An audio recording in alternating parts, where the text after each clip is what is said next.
Welcome to TradeTheMBI.com. This is John. This report is for the 30th of the month, and we're getting to our end-month shenanigans, and we'll see how the market wants to deal with that. We've had an interesting go of it. I mean, we started out a little bit stronger. We're pretty much at par, but we've had a new high and a new low within the same month. So some good action from that standpoint. It was fairly clear that we were looking at a downside after the big push-up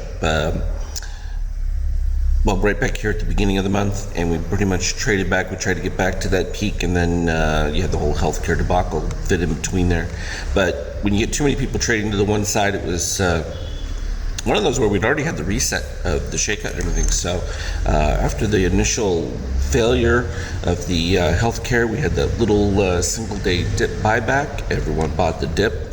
We can see that we've got a new buy signal that's developed right here at that. We liked above the long algo, which that level was the 2340 range right here, and it's been a nice ride since there. But with the orange below red and rising green, decent buy setup configuration. We may even see cyan move below red.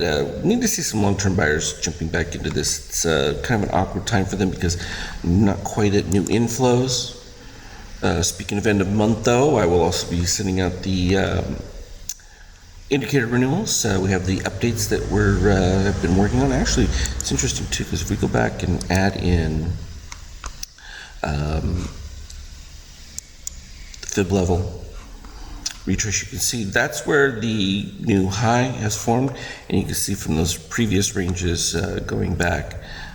You have to slide out to get rid of them, and then it expands the range. But we came right to what would be the 50% of that move, and it was immediately bought back. And that's the one we typically look for in most cases, that 50%, and then boom, the rise back there. We would expect us to head back towards that peak. We'll see if that takes place. The NQ already at new highs. So did that in pre-market already. So once again, that's pushing the envelope.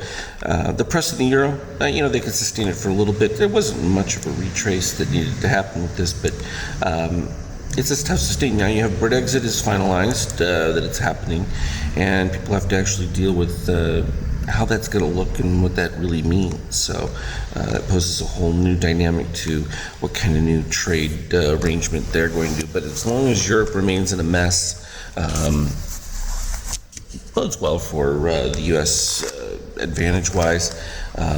Will they, the Fed in particular, keep trying to elevate the euro? I would guess that they would want to just keep things on an even keel. Crazy move on bonds has been followed from the buy signal, and it's been a nice run up there, but don't know that we have a whole lot of room left on that. Nice uptick in oil that's not going to be sustainable, but it's interesting. Could actually be a little longer run than you would think.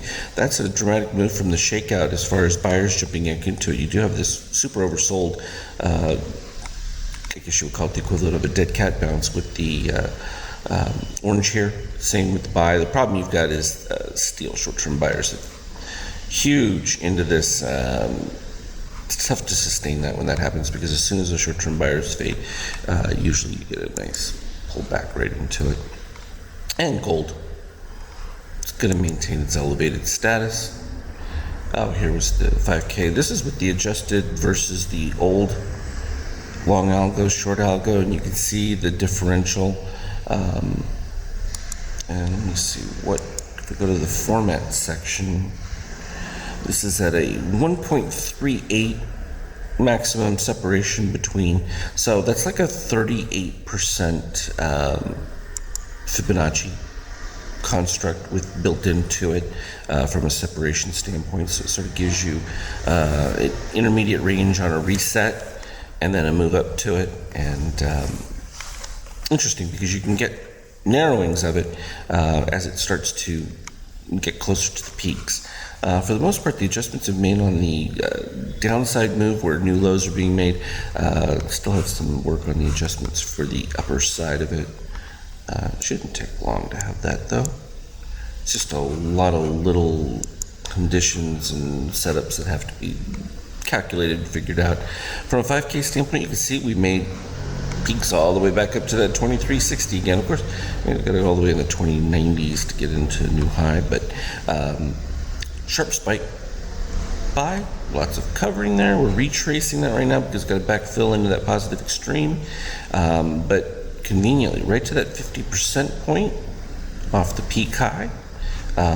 If we were in a buy configuration there, that would be the opportunity to go ahead and jump into it. If you move into a short, then you would look for that 50% fade and probably get down towards the 38 would be the next level, 23, and then obviously all the way back down.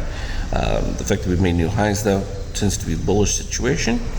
So we'll keep an eye on that. I'll be sending out all the renewal stuff, so you can look for that. May even send out these Fibonacci as well as the long short algo, just so you can play with some of that ahead of time before it comes out.